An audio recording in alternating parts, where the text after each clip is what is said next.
Hello friends, welcome back to my channel Uma talks forever. இன்றைக்கி நம்ம daily use simple sentences தான் பார்க்க போகிறோம். பார்ட் 18 இது வரைக்கும் பார்க்காதவங்க பார்ட் 17 வரைக்கும் பார்த்துட்டு அதுக்கப்புறம் இந்த வீடியோ பாருங்கள். சப்ஸ்கிரைப் பண்ணாதவங்க சப்ஸ்கிரைப் பண்ணிவிட்டு பாருங்கள். வாங்க வீடியோக்குள்ளே போகலாம். ஃபர்ஸ்ட் சென்டென்ஸ், நான் அழைப்பது உனக்கு கேட்கவில்லையா? நான் கூப்பிட்றது உனக்கு கேட்கலையா அப்படின்னு நம்ம வீட்டில் கேட்போம்ல, அதை எப்படி இங்கிலீஷில் கேட்குறதுன்னு பார்ப்போம். Don't you hear me calling? நான் கூப்பிடுறது உனக்கு கேட்கலையா? ஹியர்னா கேட்குறது, டோன்ட் யூ ஹியர் மீனா எனக்கு நான் கூப்பிட்றது கேட்கலையா? கால்னா அழைக்கிறது, கூப்பிடுறது.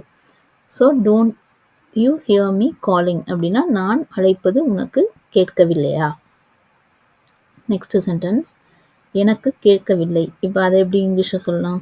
அம்மா நீ கூப்பிட்டது கேட்கல, எனக்கு கேட்கல அப்படிங்கிறத இங்கிலீஷில் ஐ டிடன்ட் ஹியர் யூ. எனக்கு நீ கூப்பிட்டது கேட்கல.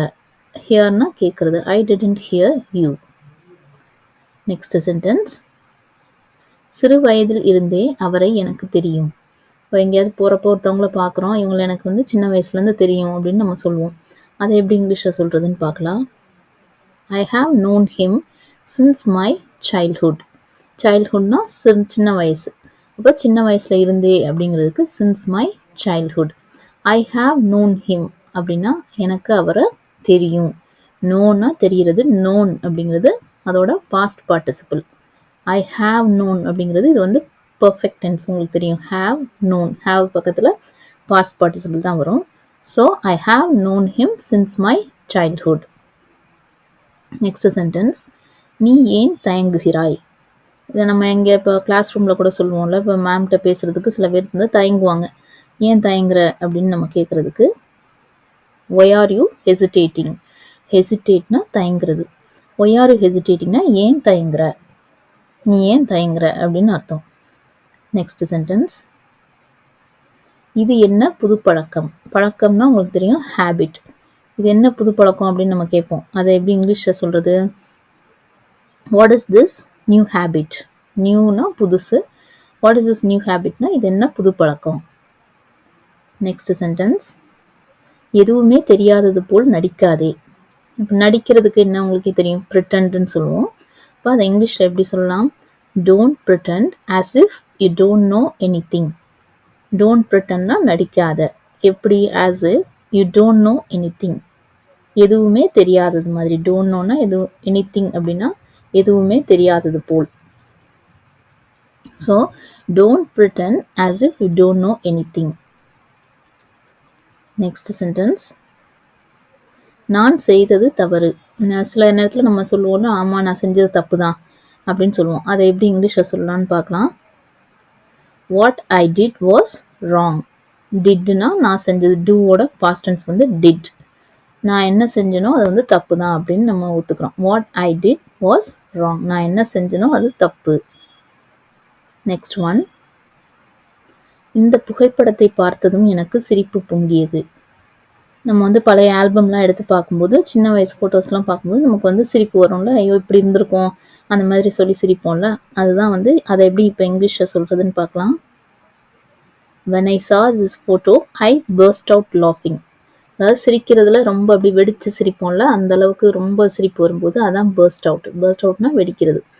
அந்த மாதிரி I burst out laughing. எப்போ? when I saw this photo, இந்த ஃபோட்டோவை பார்த்தபோது நான் ரொம்ப சிரித்தேன் அப்படின்னு சொல்கிறது தான் I burst out laughing. Next sentence, என் அம்மா என்னை ஒரு முறை கூட திட்டியதில்லை. இதை எப்படி சொல்லுவோம்? நம்ம சொல்லுவோம், எங்கள் அம்மா என்னை ஒரு தடவை கூட திட்டினதில்லை அப்படின்னு. இங்கிலீஷில் எப்படி சொல்கிறது? My mother never scolded me once. ஒன்ஸ்னா ஒரு தடவை. அப்போ நெவர் ஸ்கோல்டுனா திட்டுறது. நெவர் ஸ்கோல்டட் மீனா என்னைய திட்டினதே கிடையாது, ஒரு முறை கூட எங்கள் அம்மா என்னைய திட்டினது கிடையாது. My mother never scolded me once. Next sentence, தேவையற்ற செயல்களை செய்யாதே. இங்கிலீஷில் எப்படி சொல்லலாம்? Don't do unnecessary things. unnecessaryனா தேவையற்ற, தேவையில்லாத. டோன்ட் டூனா செய்யாத, don't do unnecessary things.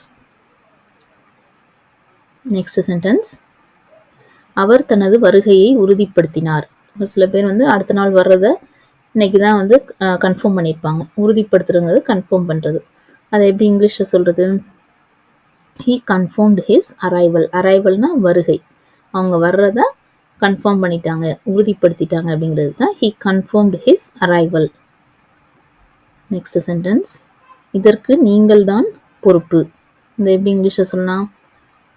you are responsible for this. ரெஸ்பான்சிபிள்னா பொறுப்பு, நீ தான் இதுக்கு பொறுப்பு. you are responsible for this. Next one, நீ போய் எனக்கு பதிலாக அவளிடம் பேசு. நம்ம சில நேரத்தில் ஃப்ரெண்டு கிட்ட சொல்லுவோம்ல, எனக்கு பதிலாக நீ போய் அவள்கிட்ட பேசு அப்படின்னு. அது எப்படி இங்கிலீஷில் சொல்கிறதுன்னு பார்க்கலாம். You go and talk to her instead of me. Instead ஆஃப்னா பதிலாகன்னு அர்த்தம். எனக்கு பதிலாகங்கிறதுக்கு instead of me. You go and talk, நீ போய் அவள்கிட்ட பேசு. You go and talk to her instead of me. Next sentence, நீங்கள் முன்பு எங்கே படித்தீர்கள்? நம்ம ஒரு புது ஸ்கூலுக்கு போகிறோம், இதுக்கு முன்னாடி நீங்கள் எங்கே படிச்சீங்க அப்படின்னு கேட்பாங்கல்ல, அதை எப்படி இங்கிலீஷில் கேட்குறது? Where did you study before.